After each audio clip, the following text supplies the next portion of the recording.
మా ఏరియాలో ఇది ఫేమస్. హ్మ్. అవును, నీకు ఇష్టమైన సినిమా ఏంటి? గులాబీ. నీకు ఇష్టమైన రంగు? గులాబీ. మరి నీకు ఇష్టమైన స్వీట్? అది కూడా గులాబీయే. మరి నీ పేరు కూడా గులాబీ అని పెట్టుకోవచ్చు కదా. హ్మ్. కానీ అంత స్వేచ్ఛ మనకు లేదు కదా.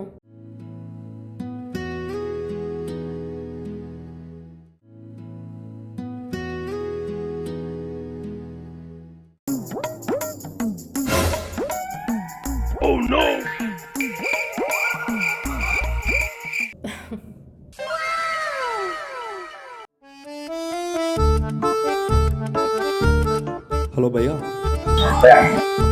ఈ ప్లేస్ నాది. ఇక్కడ ఆల్రెడీ ఖర్చు వేసాలే.